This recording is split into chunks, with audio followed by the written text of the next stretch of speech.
45, 16. First ship was a steamer, Marinda, on a Burn Phillips passenger trading vessels. It's good freight knots with good coal and good firemen. Good coal and good firemen. So I had my introduction to Seaman Junior. You got away as a deck boy? Deck boy. I had the option of going away as a cadet, but Mum being a war widow, I couldn't pay the £40 that was required. Yeah. I chose to go away as a boy, and by coincidence, the Marinda was my grandfather's last ship. And your first ship? My first ship. And I could recall going aboard the Marinda as a 6 or 7 year old when he'd go down to visit his old shipmates. Yeah. And nothing in that forecastle had changed. Nothing. Amazing. Your dad went to sea too, didn't he? Yeah, my dad was a professional Navy man. He was a petty officer cook in the Royal Australian Navy, and he died when the Sydney was lost with 649 shipmates. Yeah. 1941 November. So, you know, there's a bit of a seafaring background. Yeah. The big influence was my grandfather, because as a 4-year-old I could sit on his knee, and he'd been to sea before the turn of the century, in the 1880s. And I gave his Seaman Junior book of New South Wales branch to Evie Elliott to go in the Union Archives. Yeah. It's unreal, isn't it? A bit like my family. And my son's the 5th generation. 5th generation. Yeah. And what type of ship was the Marinda? It was a passenger come cargo. It used to carry quite a bit of cargo, and she'd go around the New Hebrides dropping off general and picking up copra as a return cargo. And you never went alongside of a wharf, so the whole of the loading operation and some discharge was surf boats towed by 2 motor launches. So it was quite exciting. Good ship for a first tripper. Beats Port Kembla, Port Edlin, Yampie Sound. Well, that's right. And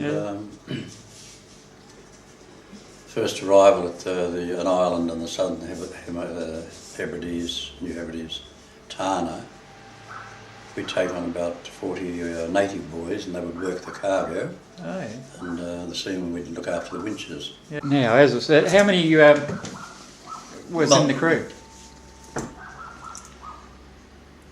For seamen, there were 7 ABs, 1 deck boy, and a bosun, a carpenter. As you carried passengers, there'd be quite a few stewards. We lived aft, and there would have been 2 firemen and 2 trimmers for a watch. Yeah, right. So and a couple of English, they call them DEMs. They were the English Merchant Navy gunners that came along and operated the 12-pounder, etc. So all the crew, she'd had what, 100 odd, or? Oh, I don't think so. Yeah. Closer to between 40 and 50. Oh, right. And what made you choose? Oh, well, we've already answered that one, haven't we? It's run in the background, the seagoing. Well, that's right. As I said, my grandfather's knee was a 4-year-old and 5-year-old, and he'd say steamships were bloody tram cars at no time for the useless seamen. Yeah. In those days, what were the conditions like? Your wages, your hours of work, your leave and that? Well, it was pretty fundamental. You'd turn to at 6 and wash down with the bosun each morning, 7 days a week, and the time we finished today it would be 6.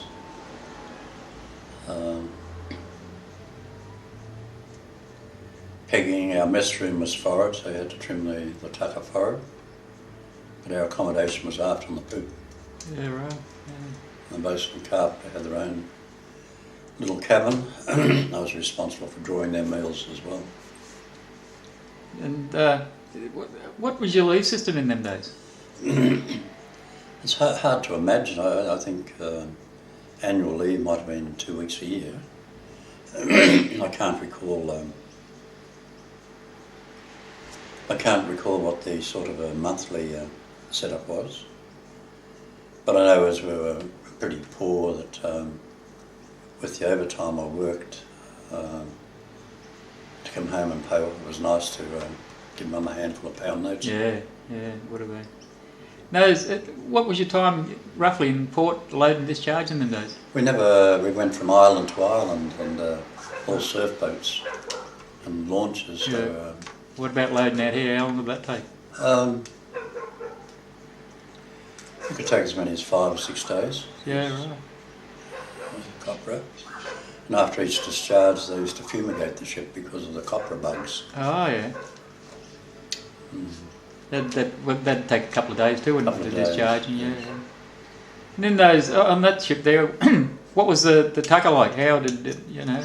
Well, coming from a sort of a poor family with the sort of wartime food rationing, we did quite, and being a passenger ship, we did very well, I thought. Yeah, it's strange. Alan Oliver credits you with getting him away to sea, by the way, too. He said the same thing. Virtually the same thing. We started to eat, yes. Yeah. We started to live. And you would have noticed a change over the years too. A radical change. Yeah. I think the brotherhood aspect and the solidarity of the union, togetherness aspects, they faded on the curve that went more like this as far as being militant and with the new blood, without the background, the importance of the unions, meetings, and trying all the time to improve conditions. Yeah. That actually did fade, because the better the conditions, the less people wanted to work or be responsible. Which was in those days, what was provided in the way of like linen, safety gear, tools, weather gear, and working gear in that way? My going way to sea clothes were old American uniforms from the Tempe tip, and plus shoes. So that's how I was rigged, and my friend Alan Oliver reminded me. But on arrival aboard, you've got a galvanised iron bucket, a sweat rag, cake of Lifebuoy soap for washing yourself, and a cake of hard soap for washing your clothes. Yeah. It's very basic, but that was a common lot on most of the Australian coastal steamers. Yeah. And you only did a couple of years in the Seaman's Union, didn't you? 4. And you 45 to 49. And ended up as ordinary seaman or AB there? Oh, AB. AB. Yeah, I was AB, delegate Damon on the knob, and the Mungana actually as well. AB, delegate, and Damon. Right. The knob and the Mungana. So what was your last ship in the Seaman's Union? The Ormiston. The old Ormiston. Yeah. Before that I got my lifeboat ticket. I was AB in the Menunda. Oh, yeah. And I just happened to read the 2 sailing ships were due to arrive in Port Victoria, South Australia, to load grain, and I remember the stories that my grandfather told of his days in sail, and as I wanted to be a good sailor man, I wrote off and offered my services, and Master the Passat accepted. So what was the time like on the Passat? Well, it was interesting. On the eve before I left Sydney, I had several drinks with E.B. Elliott, and he could see that I was an up-and-coming socialist, or socialist leanings and aspirations, and he wanted me to join the Communist Party very much. And I said, well, no, Vic, I'm not standing on the street corners flogging tribunes. I want to find out what it's all about. I'll see when I come back. Yeah. But joining the bark, it was going back 100 years, no electricity, no refrigeration, no machinery, no radio, water rationed. How you washed yourself was the amount of water that you saved out of your 5 litres per day. Yeah. It was a bit of a hardship. But being, you know, I had my 21st birthday of Cape Horn, and looking back at old photos, I was muscular and strong, and therefore the food must have been adequate and the work beneficial, exciting and beneficial.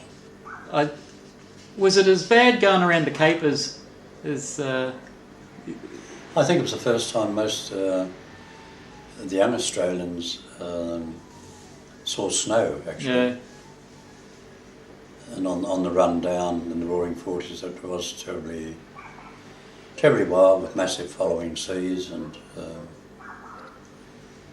usual cold and being swept and running under 3 sails and 4 men to the wheel to hold the wheel. And so your wheel tricks come around pretty quickly. Yeah.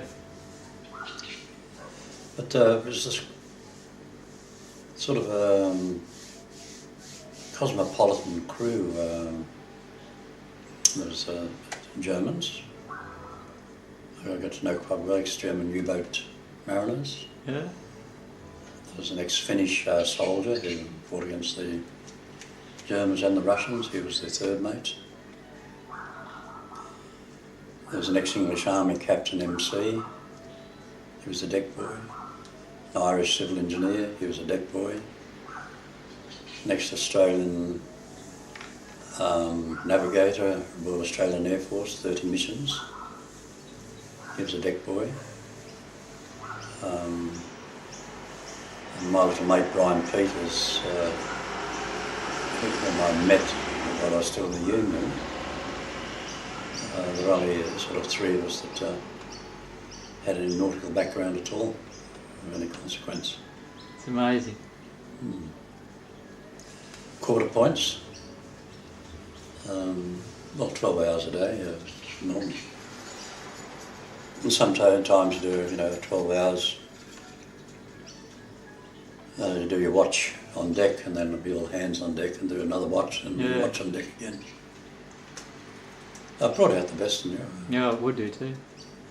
I know. And you learned how to work alongside of Swedes, Finns, Yeah. and other seafarers.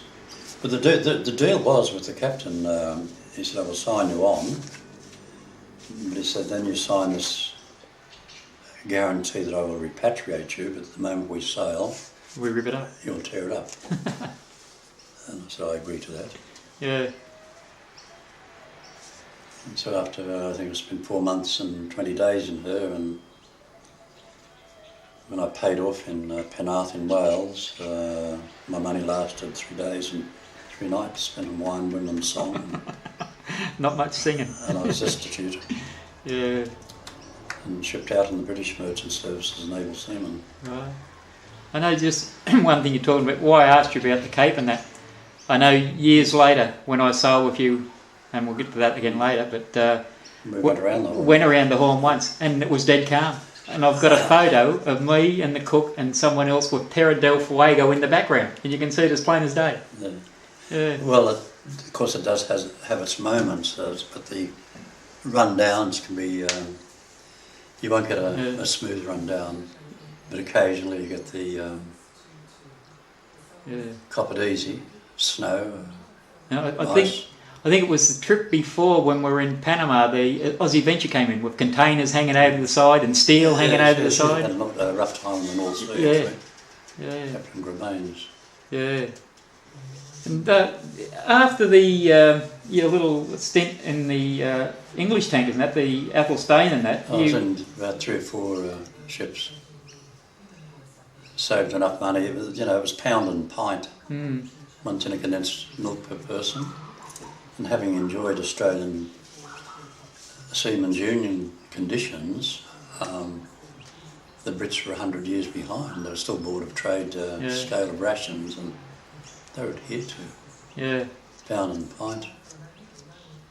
£24 a month and £0.50 an hour overtime. And leave and money advances at the discretion of the master. Of the master. Yeah. I saved enough money to go to school in Liverpool. And I spent 3 months studying my second mate certificate.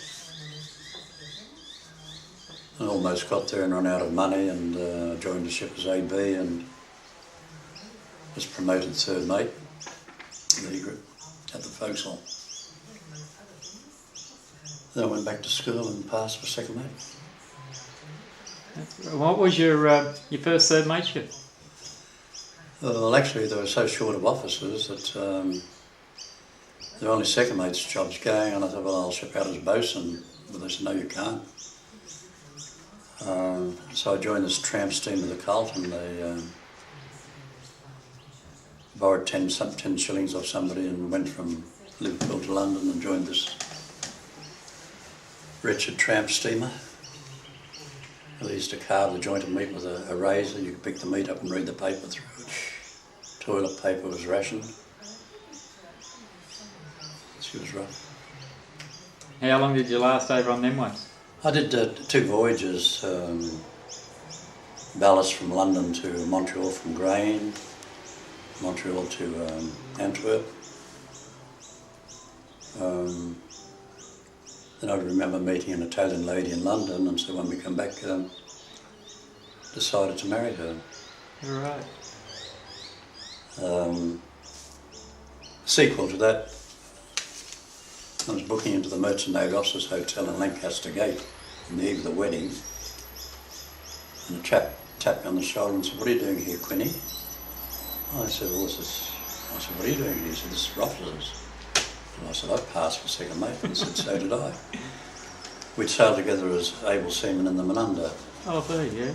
He was a young man, Angus Capone. He was up here to see me 2 weeks ago. Yeah.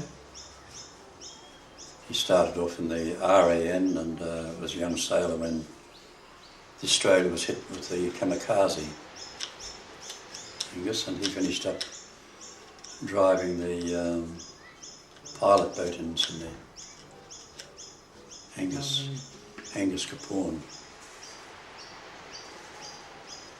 And he'd have an interesting story for you to tell too, being ex-SUA. yeah, I'll have to get your address and that off him. Yeah. And when did you come back to on the Australian coast?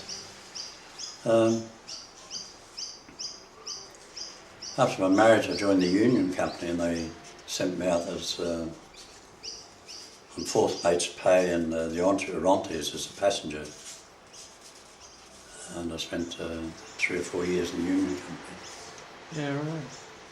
But I know on arrival in Melbourne, I went up to see Billy Bird and said, well, I've passed for second mate, and he said, "Give me a union book," and he took it from me. Yeah. And that was the end of that. That was the end of the annual. Yeah. No. He didn't even let you I have said to him, well, you know, I might need this in the future. Yeah. Wouldn't even give it to you when it was cancelled, eh? Wouldn't give it back to you? No, well, that's the way it was. Yeah, that's the trouble, yeah. And I still remember it had the oath of fealty on the inside. Yeah, it's still there. The oath of loyalty. Yeah. And when you, after you got your ticket and that, what were the different types of ships and that you came on as you gradually worked your way up? Mate, then the Union Company was very slow, and the ships were all really hand-fired coal burners. And the local trade, Tasmanian trade, or it was called intercolonial trade. Oh, yeah. Until I saw the light, and I nominated for the Committee of Management for the Merchant Service Guild and was appointed or elected. That's when I joined the ASB, and I spent the rest of my sea career in the ASB, which became later the Australian National Line. Yeah, it was later become a non-entity. We haven't got one. Yeah. So it, it must have been. I know what it was like for me seeing the end of the ANL, but it must have been. Well, I put my heart into it because Yeah. I believed it was the Australian people's ships belong to the Australian people, and they're good. And we should have good conditions and treasure them, look after them, and keep the ships running. But we were sabotaged by the cheap freight rates and exploitation of third world country manning. Well, that's where the ship we were on together when you was master there and I was AB was the Aussie Exporter. We got shockingly destroyed on that, didn't we? We did indeed. Yeah, I remember that time when we did the dry docking in Tilbury. Yes. And well, we come back with all empty containers, didn't we? Well, half a Well, cargo. that's right. It made a great loss, and there was talk then of disposing of the ship. The writing was on the wall, which was a shame because the Australian sailorman was as good as any in the world. In fact, very often better than any I sailed with. We had some outstanding sailormen like Fang Wright. He was a notorious bosun, who achieved a lot of notoriety, and Paddy Fenton, known as Billy the Pig, my first bosun, who tortured to be a sailorman. Yeah.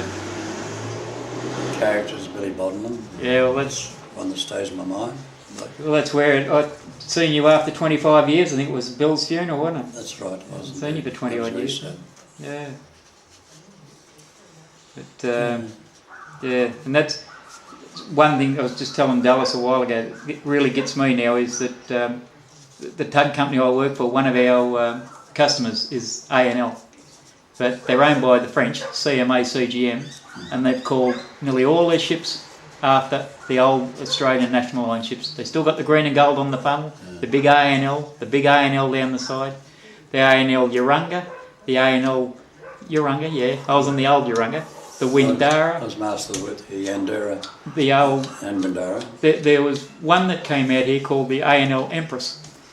Now, it only lasted in the ANL for a couple of months. It had a main engine failure alongside Swanson Dock, had a main engine failure as it was backing out into the Yarra River, and 2.5 hours later, I overheard over the radio the pilot calling up Harbour Control saying, I've managed to get it started again. So in 2.5 hours, she had 3 main engine failures. And one of them, and this really disgusted me, and I never thought I'd ever see it in my time at sea, is the ANL Pioneer. We actually went down on board her and had it jacked up from the ITF for the wages they weren't paying the crew, and that was on there. But it was worse than any typical third world country ship. But they're manned by Ukrainians, Filipinos, Russians, every League of Nations. They're registered in some of the lowest FOCs you can come across, Limassol, everywhere like that, and Panama, Monrovia. But as I said, still saying proudly, this is Australian shipping. It's disgrace. Yeah. A lot of time and respect for Peter Morris, who was Minister for Transport, and he took a great interest in the National Line, and also he did a lot of work for the ships of shame. Yeah. He was terribly interested in sorting that mob out as best he could. Yeah. Got a lot of time for Peter. I've met him a couple of times. I think last time I met him was when I'd seen you last time too, unhappily at a funeral. Yes. Any other characters you can remember you come across in your time? Well, there's so many, there's so many fine men that I can see their faces, the loyalty and the comradeship. Yeah. When things went wrong or things were going smoothly, there was a brotherhood. Yeah. There's also, we're talking about another mate of both of ours that he's done the same as you. He came from the SUA into becoming a ANL captain, and big red-headed bloke, Kevin Fleming. Oh, Kevin Fleming, well, he's one of my prize proteges, Kevin. Yeah. He sailed with me as second mate, and he was chief mate for many years, and I've been so happy to watch his career. Yeah. He's a very fine man, and a credit to the whole of the industry, actually, the Australian maritime industry. Very knowledgeable. Yeah. Very experienced. Yeah, I haven't seen him for a couple of years either. There was another little Rubber Road town chief officer we used to have on the Aussie Exporter. Oh, Chris Peck. Yes, well, I had the pleasure of sailing with Chris for 2 years, and he made life very easy for me, the Exporter. He was so efficient and dedicated to his work, and knew how to get the best out of the blokes.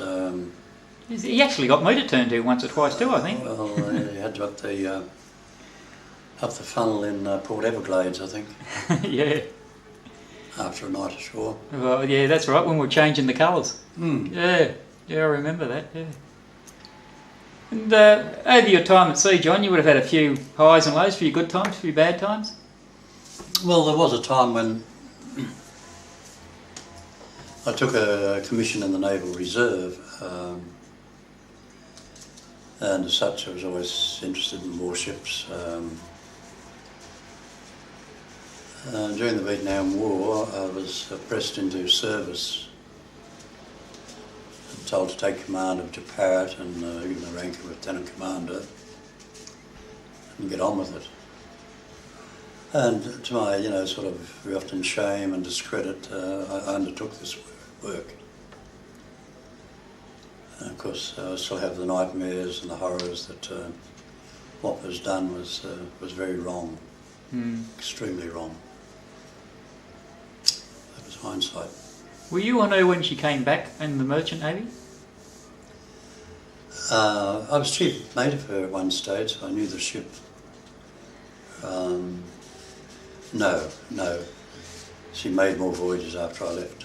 Yeah, but when she came back into the Merchant Navy, you weren't on her again? No. Because the bloke who's given me a hand to do this, Johnny Britton, thought he'd sail with you on the Japarat. He probably did. Yeah. I'm sure he is. Oh, he could have too, because Johnny was in the Navy. Yeah. And I don't know whether he was on the Japarat when he was in the Navy, but he thought he'd sail with you. He probably did. Yeah. Yes, that was a sort of a low, he wasn't quite sure what you're doing except taking the weapons of war to murder people unjustly. Yeah, it was, and that with the other ANL ship that got pressed too, the Bernaroo. Bernaroo, yes. Yeah. Those are the lows, John. What about the highs? I think the highs in the trade winds at the wheel of the bark Passat, when she was sailing full and by the wind in the trade winds. She'd be laying over, and with a few spokes of the wheel you could keep the weather leach of the main royal just pulsing in and out. And that was magic. You really felt you were part of a ship. Yeah. Propelled by wind. It's one thing I really regret is I was sort of born in a difficult time, was just the half and half. I was on a steamship, a coal burner, but then I was never around in the sailing ship days. Nearest I got to that, mate, was we moved the Polly Woodside out for I forget which anniversary it was, and we moved across the other side of the river. So I can say I've been in a sailing ship, but wasn't under sail. Yeah. And the oldest ship I was on was 1919. She was the ex-pilot boat out of Brisbane, the John Oxley. The John Oxley. Yeah. Well, my dear friend and neighbour next door, Dallas K. Porto, it was a regret of his life. He was 13 and he tried to join Law Hill when she birthed in Newcastle. Yeah. But because of his age and mother not wanting to tell lies about age sort of thing, that he was denied the opportunity. Yeah. It was one of his big regrets. One of the DVDs I've seen is Travellers in Time, a video, sorry. Have you ever seen that? No, it was taken by a captain, either Johnson or I forget his name now, but how he practiced to go to sea on one of the sailing ships was he lived out in the back blocks of Texas or somewhere, and he got up on a rotten telegraph pole that was still attached to the wires, and he practiced on that. Yeah, well, actually I did. I've lost it. I had a copy of that. I'll get your copy and send it up. That was based on a voyage of the Penang. That's it, yeah. Which was a 4-mast bark. Yeah.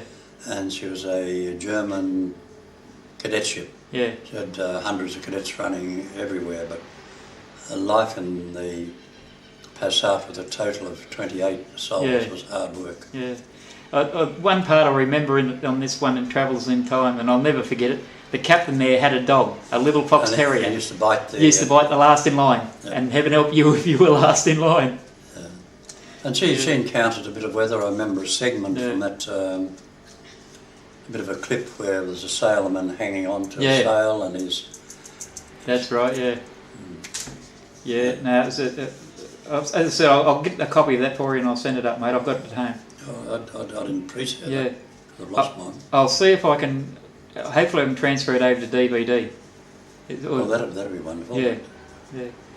And in your times at, so you would have come across a few hits and near misses, you know, like in, I won't say nothing about when we're on the Exporter and that pilot hit the wharf of us. Well, I begged him not to. Yeah, you tried your best. But I also, I remember when we come back across the Tasman that time and the ship got thrown off the board. We hit all that bad weather with the... Oh, yes. And, I think one of the trader ships sailing from Bell Bay to Melbourne with timber and a lot of cattle. Yeah. And we got hit with a freak wave and we're on our beam ends. It was quite perilous taking her through the rip and berthing her. The wind was still 50 knots. Dead and dying sort of cattle and all the aftermath went with it. It was pretty sad. No, it's the trouble. And when you had a death at sea or a serious illness at sea, can make life difficult. Yeah. In fact, I only gave to my son yesterday a pewter mug inscribed, "Thanks, Bulwarra's second mate, thanks for the wonderful job." I was second mate of the Bulwarra coming down from Kobe in Japan, and the boatswain, Peter May, he fell down from the tween decks to the lower hold. He was in a very sad way with compound fracture and all sorts of internal injuries, and his face was so lacerated and he'd had a beard, and I remember sort of sewing him up under a cluster lamp and filling him up with penicillin and looking after him, and I reckon that, you know, with what happened, saved his life, and that was the mug that I treasured so much that I gave it to my son yesterday when he graduated. Oh, B. Yeah. And he said it would be a treasure for him, and he'd think about his dad and I reckon some it would of his be, days mate. at sea. I reckon it would be. When you get something like that from a crew, Yeah. you know, thanks for a wonderful job. That was my second bucko's job, the Bulwarra. Yeah, I had a year and a half there. Got out of there, then joined the sister ship, the Braga. I liked the Bulwarra and the Boomeroo. Yeah, no, I was never. That was the only one of the motorboats I wasn't in. I was master of Boomeroo, so it was a very fine ship. But just getting back to that, when we're talking about the Exporter, that bit of bad weather we hit between New Zealand and here, I remember I was a delegate on there and you called me up when the surveyor come down, and the surveyor had said to you, "There's a CB radio missing out of one of these big John Deere wheat, you know, that they use for ploughing the wheat and that." And as I think we both said, well, if he could find in amongst all the bits and pieces of gears and all the bits and pieces of whatever else that was there, where this CB radio was supposedly missing from. But no. Yes, he tried to allege it must have been stolen by the crew, but actually they were pinched when they were loaded in America. Yeah, well, I remember that because the wires that were lashing them down were bloody 3-inch wires, weren't 4-inch wires. Yeah, and just snapped them just like that. Yeah. In your time at sea, in both aspects of you going to sea, what did the Seamen's Union of Australia mean to you, and how did it influence seaboard life and the lives of the families and that? Well, I came from, I was 13 when my father died, and when I packed my sea bag to go to sea, my mother said, Now I want you to say your prayers, keep your chest warm, no tattoos, and be very careful of VD. I don't know what it is, but I heard your grandfather say it was a terrible thing. And so that's how my mother gave me the advice to go away and start my seafaring career. And so I carried out all of her wishes. I noticed you haven't got the tattoos, but what about the rest of it? No, I managed to conform to her wishes as well.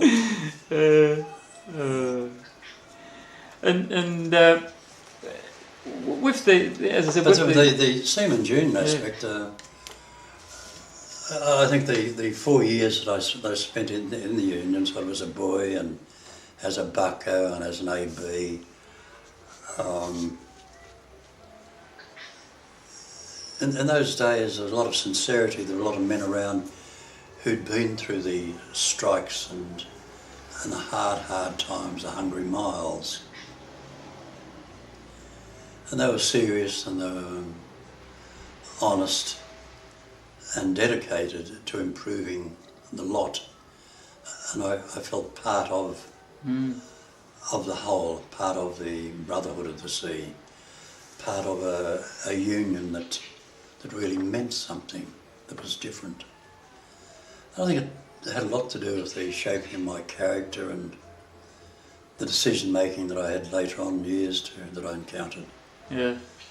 It was a period of formation, you know, as a child. I mean, after you did 2 years at sea, okay, ordinary seaman, you're a man. Yeah. It's good to see that they've decided to call the Hungry Mile, that part of it, the Hungry Mile. I was very disappointed. I noticed Alan Oliver was very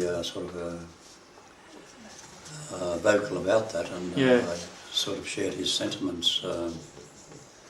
That was would have been terrible not to have acknowledged the plight of those men and the struggle and the harshness and the brutality of the ship owner, the callousness. Here's an out of the blue question, and you can answer it if you want to or you don't have to. Because I know that a lot of blokes who come from the forecastle and were ostracised by a lot of seamen and that. How did you find it when you got your ticket? As I said, you don't have to answer it if you don't want to. There was only a few times when I was placed in a situation where I had to discipline a bloke that I might have that I did sail with in the forecastle. But then again, one had a job to do, and you did it reluctantly. You couldn't say, well, I sail with you, mate. Don't worry about it. But the next bloke that came along, sort him out. Yeah. But I had a policy that when the old sailormen were brought up to me for being drunk and sort of not contributing, after the log I'd send the mate out and say, well, now hold out your hands, and then I'd go and pour them a shot of brandy and port wine, and I said, I'll give you your money back in 28 days, rescind the fine. Don't tell anybody about this. Yeah. And go down there and show them how to work. And of course that had a great effect. Yeah. That was my idea of the logbook. I've got to say one thing, and that's it's the only time it's ever happened to me. I was on the wheel going through the Panama Canal, and we had this American pilot on board, and you would said to the pilot, what do you have, pilot? Would you have a beer, a coffee, a tea, or a soft drink? And he said, I wouldn't mind trying one of your Australian beers. You said to the mate, or the second mate, whoever was on, what do you have? And he said, I'll have a soft drink. You said to the cadet, what will you have? And he said, I'll have a soft drink. And you turned around and looked at me and says, I don't even have to ask what you want, Finchy. You said to the cadet, go down and get 2 beers and a couple of soft drinks. And that's the only time I've ever had a beer at the wheel and it was going through the Panama Canal, and you happened to be the bloke who gave it to me. That's right. Well, there we are. But I think that was a little bit of a payback, because I think my next job later was I had to go out into the wing of the bridge while you was practising your golf and tell you where the golf balls fell into the middle of the Panama Canal. Yeah, that would have been right. Yeah. Just tell me where they're landing, will you, Wayne? Yeah, well, you're just a little bit here, John. Captain, you're just a little bit there. Yeah. I think it was a very happy period. I think I had the cream of the Seaman Union sailing with me. Each one was a character. Yeah. She was a good... had any moments of... There was only one young chap I had to sort out, but there was a fair cop. Yeah, it was. And it's the same, on the lookout, safety issue. And it's the same bloke I'm thinking of. He come down crying to my cabin, and I'd just come off watching. He come down crying to me. He said, "I've just been..." And I said, "Well, I kept telling you," and I kept telling you. I said, "You can't." Yeah. But yeah, no, he got his fair whack, that bloke. So as you come up through the ranks and that, as you rose from deck boy to eventually ship's master, how did your duties change? It was sort of a learning process. To be a shipmaster when you were third mate, there's an experience I learned from an old captain called Evan Anderson. I was third mate of the Wanaka sailing from Newcastle, and after we left the wharf, we got blown down on board on top of a ship called the Coralia, which had been berthed ahead, and we opened her up, her forecastle up, like a tin of sardines, with the seaman tumbling out on deck in all states of pyjamas and not pyjamas, so sort of wanting to know what was going on. We had some temporary damage repairs made, and when we got to Sydney, the captain sent for me and showed me his report saying that all the officers had carried out his orders to his satisfaction. Well, what had happened, once I could see the ship was going to collide with the Coralia, he was standing in the lookout cab, so as third mate I grabbed hold of him and pulled him out of it before it came tumbling down, and I stopped the ship's engines, which is not the sort of thing the third mates were supposed to do. And so, thinking that I'd be in big trouble, he showed me his report where it said that all the officers carried out his instructions to his satisfaction. Also, another shipmaster, Haltane, I learned from him that when he was a sub-lieutenant in a minesweeper leading the fleet into Scarpet Flow, the Admiral said fly the signal, all turn to starboard, and he, the ship he was the captain of, he was down below and mucked the signal, and he went to port, and the Admiral wanted to know the name of the officer of the watch, and the captain came up and said it was me. It was sort of, that's the way it worked, and when things went wrong, one was in the position to send for officers and say, well, you know, things have been bad and could have been better, but that's my report. And his son became a master in A&L too, didn't he? That's right, yes, the Haltanes. There were two master-son relationships, master apprentices. Haltane was the other one. Haltane and Hadley. Harry Hadley's son became master of the National Line as well. Oh, yeah, right, I had him as an apprentice boy, young Hadley. And as you rose through second mate, master and that, your duties naturally changed, I suppose, with more... responsibility, but with each sort of passage or step, you were weathered, and again it was learning. When you were second mate, you watched how the mate got on, how he worked. And then when you were mate, you watched the way the skippers handled the ships, and you learned. And then it was it would have been a case of passing on. But then, modern times, they started a university where it was all done with mirrors. And sideshows and all smoke and mirrors theory, these days.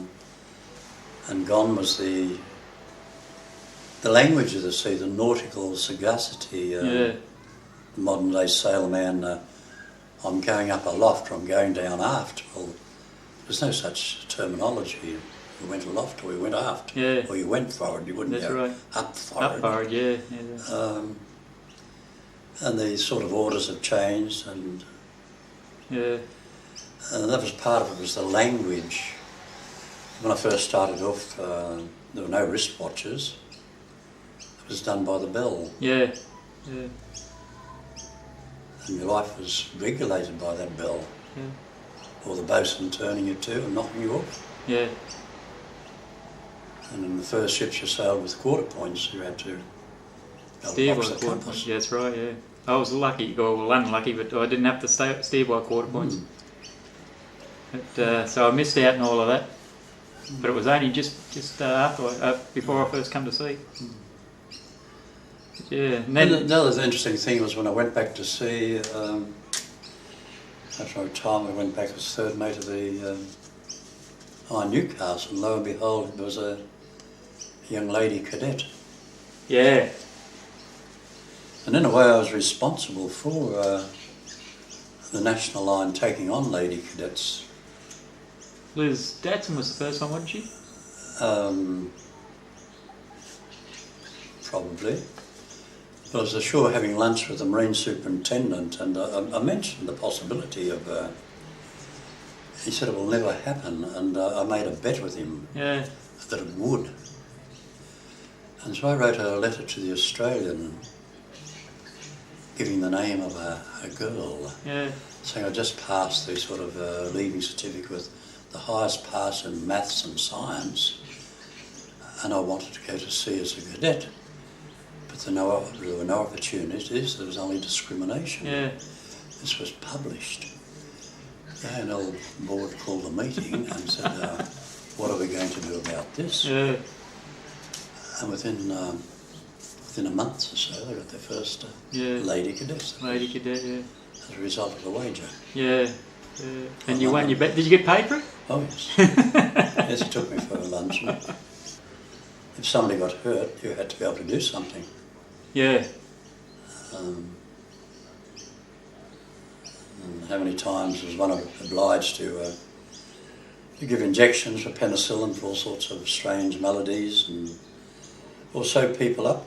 Yeah. Yeah. And True. of course there was no occupation ashore where in the course of your normal duties you'd be required to do that, you know, care for Yeah.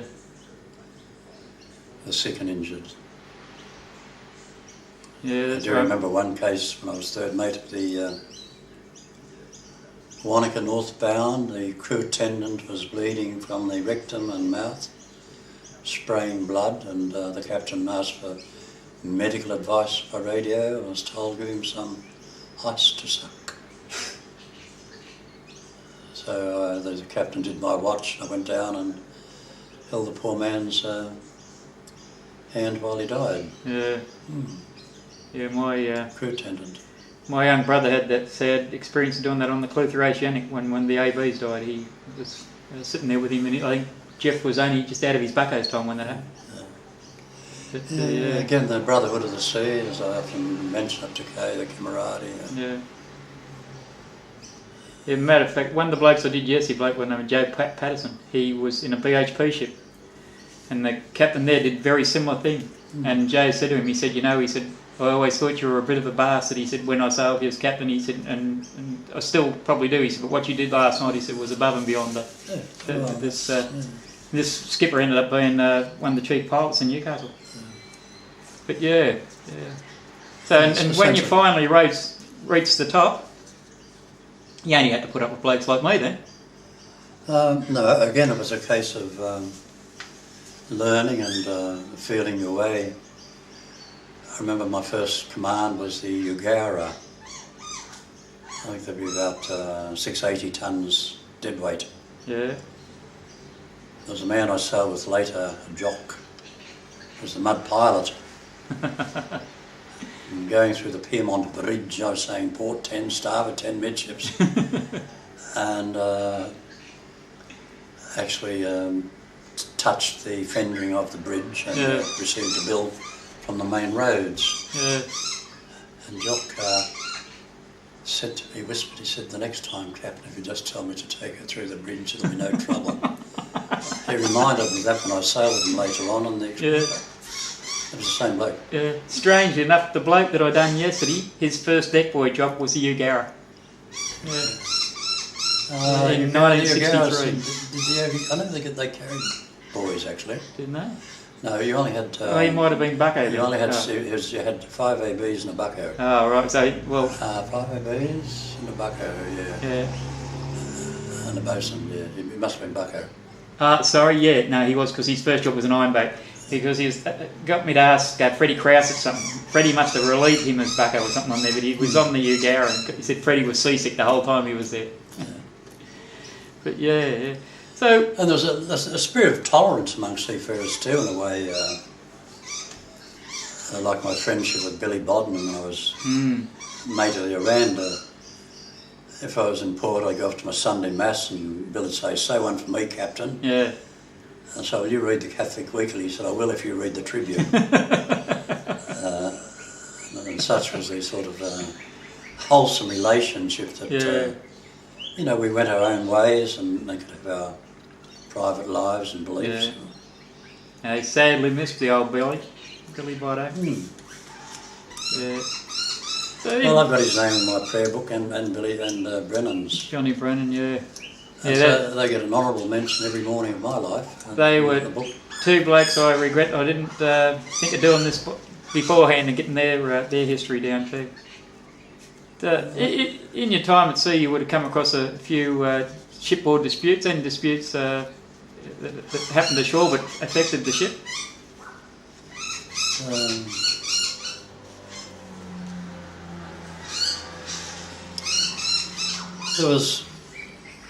There was one, I think I was master of the Windara. We'd been chartered to take equipment up to Gove. Because the conditions weren't right for the seamen and needed adjusting, they refused to sail. And I had the unpleasant task of logging them all. Yeah. Collectively and individually ordering them to sail the ship, and they, as I would have done in their case, refused. Sorry, Captain, will not take your vessel to sea. Next. But of course, after the 28 days good behaviour, that was expunged. But up at Gove, I got my own back with Nabalco when there was a further dispute, and Nabalco ordered me to take the ship away, and I refused. Yeah. They said, come ashore and use our telephone, and little did they know that I was using my phone illegally and telling Melbourne what was happening. Yeah. They said, we've got too much cargo remaining and we must negotiate that Nabalco is going to pay for the dead freight. Yeah. And so they come on quite heavy, threatening, and but I refused to take the ship away until an agreement had been negotiated, and yes. What I was saying before about ANL naming all their new ships, their brand newest ship, the ANL Windara. That's she's a 2,800 TUE, I think. Box boat, and she's going to be run out here to Australia. Yeah. What's that? In your time in the SUA, the stockwork meetings. Yeah, they were exciting. Of course, standing out in those days for me, Billy Bird was the most persuasive and commanded rapt attention.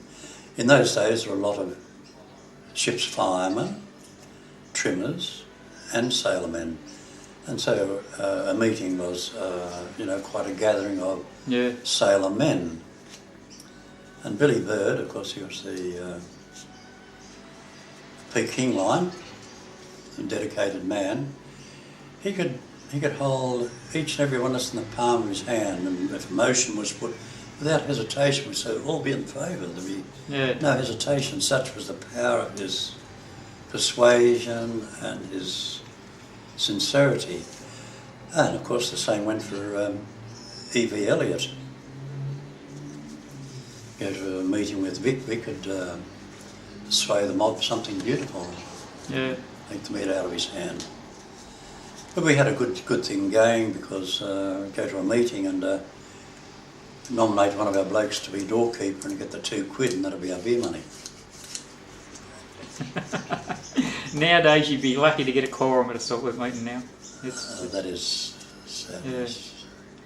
And well, I was on the committee managed the Merchant Service Guild the whole of my maritime life, even in the British Merchant Service. I belonged to the British Seamen's Union, which was compulsory, yeah, £6 a week, but it was run by the ship owners. Yeah. Yeah. How did your going to sea affect your family life? Well, being the eldest of 3 children and mum being a war widow, it was pretty hard for mum. The war widow's pension wasn't much.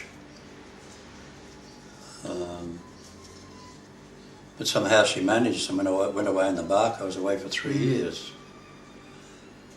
And during that time I managed to marry, and at the end of that time I married and brought back an Italian bride. Yes, it wasn't easy, and in the early days of my marriage, you could be away for the 6 month articles. Yeah. I think I was lucky when I joined the Aussie Exporter. It was the last of the double headers that you were doing. Yeah. And then that was, I think, the shortest I was away on that one was 13.5 weeks, and the longest was 18.5 weeks. Yeah, so it was, yeah. So, your last ship then in the national line would have been the Exporter then? Oh, indeed, yes. One that I have the fondest memories was because as a young sailor man I always wanted to take the Australian flag to UK, so that was a dream fulfilled the first time. And around the world, in fact, circumnavigation, the last voyage was circumnavigation. That was quite a proud moment. You cast your mind, you're talking about the Australian flag, but we talked a while ago about changing the funnel colours. Do you remember when we changed the flag from the red, white and blue flag, which had Australian National Line, ANL and that in it? We went to the green and gold. Yes. You said there was certain AB. Do you think I might be able to have a lend of my old flag back, because we didn't know what colour we were going? And don't worry, when after I've finished with it, if anyone has got it, then he can have it back. Yeah. I think the young AB that you said to it, who has still got that flag by the way, he said, I'll see what I can do for you, Captain, and I might be able to lend you your flag back. No name's no Packville, but he's probably the bloke who's interviewing you at the moment, John. Yeah, I would be at all surprised. Oh, mate. Oh, the other time I got into trouble with the National Line too. Master of the Enterprise, I had a couple of good young officers, and I decided to have a kangaroo, large kangaroo painted on each side of the funnel.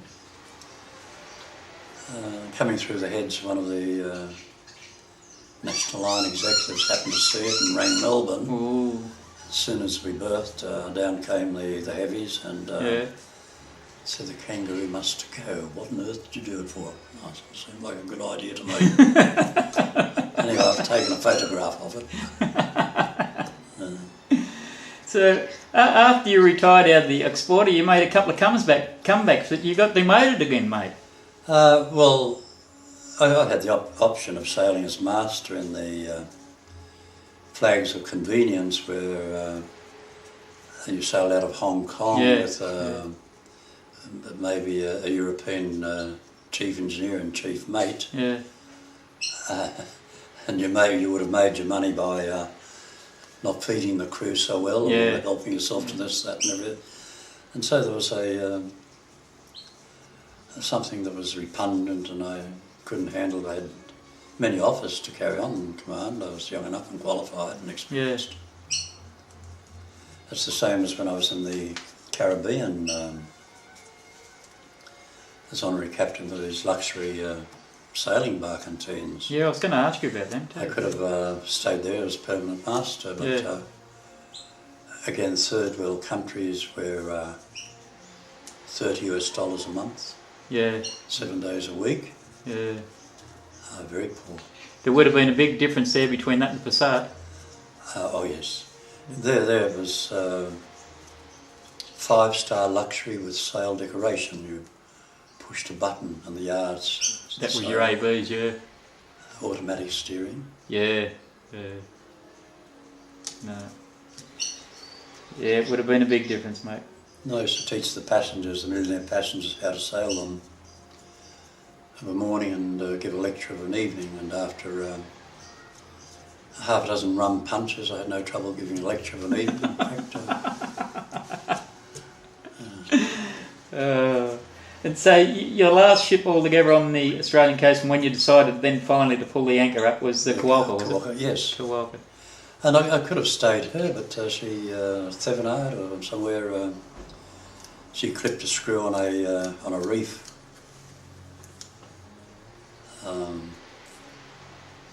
And I had a Norwegian lady friend, and she said, "Well, I didn't come out from Norway to see you, fart asking around and go back to Norway." Oh, well, she effectively truncated my Australian segment.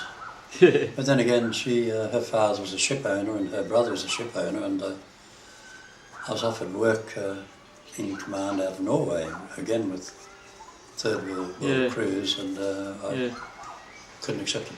Yeah. And these days here, you what are you doing now? You still active within the industry or any of the groups around? Not really. I'm sort of active with the Labor Party. I belonged to the Labor Party for many years. Played golf with Mr. Porter for Saturday morning. Since retired, I've ridden my motorcycle 100,000 kilometres around Europe. And that's a lot of kilometres in Europe. Talking about that motorcycle, did you have a bit of trouble in Spain or the Spanish border years ago? Oh, I finished up with a night in jail for... I'm not going to say who told me. That he's about 6'3", red hair, and he's also ex-AB come captain. It was only a night in jail, and I managed to bribe my way out by being escorted to the bankomat and withdrawing some money. I'd forgotten all about that until you just said that. I spent time in prison in Buenos Aires. No being the Ethel tanker. I was ashore and got to have something to drink, I suppose. And on the way back in a bus, I gave the driver a 10 peso bill and he gave me the change of a 5. So I didn't think it was right, and I just tapped him on the shoulder and I said, "Chink." I said I gave a dish. Yeah. And he called me gringo, and I tapped him on the shoulder then rather strongly. And he took offence, and where there was a walloper directing the traffic, he stopped and he told him, and I was yanked off and carted off to the Bastille with the other felons. The next morning I was let out with the other prisoners to sweep the streets, guarded by wallopers on horses. The captain came to bail me out and said, "Do you want a reference to be an officer? What disgraceful..." I didn't know this when I sailed with you. Escapade was this, and I pointed out that I was only being fair and honest and standing up for British justice, Captain. Oh, that's different. That's different, yes, these fellows. You must be taught their place. Yeah. So what do you think of the industry today, John? I'm saddened for it. I treasure the memories of when A&L had roughly 60 ships, and I sailed in many of them in different capacities, but as I felt we were doing something wonderful for the Australian people, the Australian economy. Yeah. It was a great feeling, something that I was really proud of. Yeah. Because I was well versed in the history of the first Australian shipping line. When we had the bay boats. Yeah. The Jervis Bay being the most famous? The Ferndale, fast refrigerated ships, manned by Australian seamen. As far as seamen went, they were really second to none. Yeah. Second to none, and how economics and the politics destroyed us, plus the depression didn't help. Yeah. BHP's gone the same way. There's no more BHP either. No. No. Well, in the heyday, when you think that if A&L had 60 ships and the BHP had 20 and the Union Company had so many, there were a lot of people employed in the Maritime Union. Yeah. And of course the counterparts of the waterside workers that required to handle cargo. It was a big industry. Yeah, was it what, mate? Well, that just about comes to the end of it. The only other thing is, have you got anything else you want to add to this, John? Well, there's no other job I would have taken on. I was always happy to have been a sailor man, and I consider myself now just an old sailor man with lots to think about. A has-been that went the distance thanks to the help of a lot of good men that taught me and sailed with me.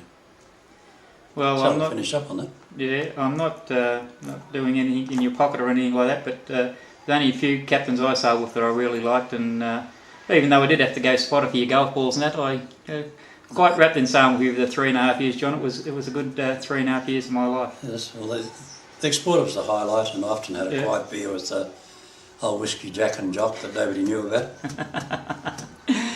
And your namesake, Tommy Quinn, still got a photo of him at home in Christmas. I think you swapped clothes. He was in your captain's uniform and you was in his... That's right, yes. These engineers took a dim view. Nah, honestly, John, I really appreciate this, mate. It's very nice. Well, if you get something out of it, you get 10% by the time it's edited. It doesn't get edited. Something like you were saying then, and I haven't got it on tape. Going all right? Yeah, it was only that it came back to me that I was suffering from starvation by the time of my 3-month studies in Liverpool as second mate. I was hungry, and when the examiner gave me my pass certificate, all I had was 1 penny in my pocket.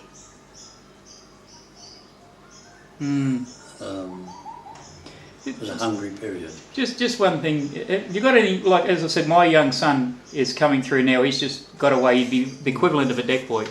And the one thing I said to him was, you go to sea on the condition that you go and get your ticket.